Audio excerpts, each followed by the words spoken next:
வணக்கம் தம்பி. அபிஷேக் ஸ்டான்லி, சென்னை குரோம்பேட் அருகில் கிருஷ்ணாபுரத்தில் இருக்கக்கூடிய நீ வரும் ஞாயிறன்று நிச்சயதார்த்தம் அவனுக்கு. உங்கள் தம்பி புவி. வாழ்த்துக்கள், மோட்டிவேஷன்.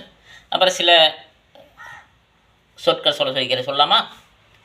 முதல் வாழ்த்துக்கள், நன்றாக வளர வாழ்த்துக்கள், சரி, பொறுமையாக இருக்க வாழ்த்துக்கள், அமைதியாக இருக்க வாழ்த்துக்கள், திறமையாக இருக்க வாழ்த்துக்கள், ரொம்ப வேகமாக இருந்தால் கொஞ்சம் ஸ்லோவாகிறதுக்கு வாழ்த்துக்கள். ஏன்னா நீ மேரேஜ் ஆகிற கண்டிஷனில் சில எல்லாமே கொஞ்சம் ஸ்லோவாக தான் இருக்குது. நீயும் ஸ்லோவாக போய் அதை எல்லாமே அச்சீவ்மெண்ட் பண்ணுறதுக்கு வாழ்த்துக்கள். சரியா?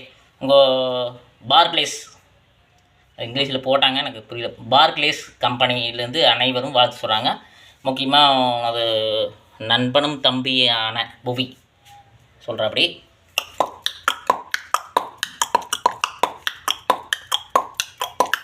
தம்பி தம்பி தம்பி அபிஷேக் ஸ்டான்லி தம்பி,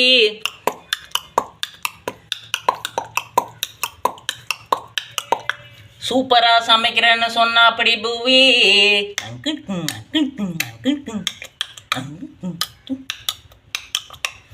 நல்லா சமைச்சு ஆஹா, அருமையா சமைச்சு ஆஹா, அழகா சமைச்சு ஆஹா, வரும் வைப்பேத்து நல்ல ஒரு சர்ப்ரைஸ்.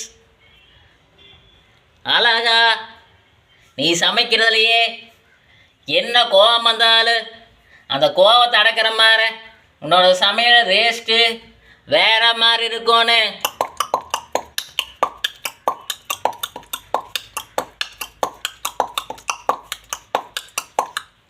கட்டினங்காட்டி இவரை கட்டினங்காட்டி நல்லதா போச்சு, வேற கட்டிந்து என்ன அப்படிங்கிற அளவுக்கு கலக்கல் சமையல் செய்ய, சூப்பரான சமையல் செய்ய வாழ்த்தும் உங்கள் டீம், கம்பெனி பார்க்லேஸ் மற்றும் புவி தம்பி. சமைப்பேன், வேற லெவல் சமைப்பியாம. என்னென்ன சமையல் தெரியும்? ஒரு தோசையில் ஒரு 300 வகையை போட்டு உனது ஒய்ஃபை அசத்திரு, அவங்க சொந்தக்கார ஃபுல்லாக அசத்திரு, வேற லெவலுங்கிற மாதிரி இருக்கணும்.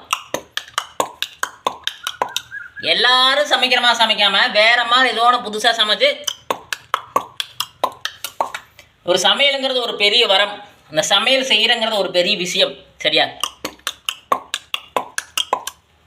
பக்காவா கலக்கலா வேற லெவல், வேற மாதிரி ஸ்டான்லின்னு சொல்கிற அளவுக்கு சமையல் செஞ்சு காட்டு. சரியா? ஆனால் நிறைய பேர் நம்ம என்ன சண்டை பிடிச்சாலும் வீட்டில் சமைச்சு கொடுத்தாங்கன்னா அப்படியே காம் ஆயிடுறோம். நீயும் கோவப்பட்டீங்கனாலுமே அவங்க கோவப்பட்டா இதோட சமைச்சு கொடுத்து காம் பண்ணிடு. சரியா? வாழ்த்துக்கள் தம்பி, வளமாக இருக்க வாழ்த்து.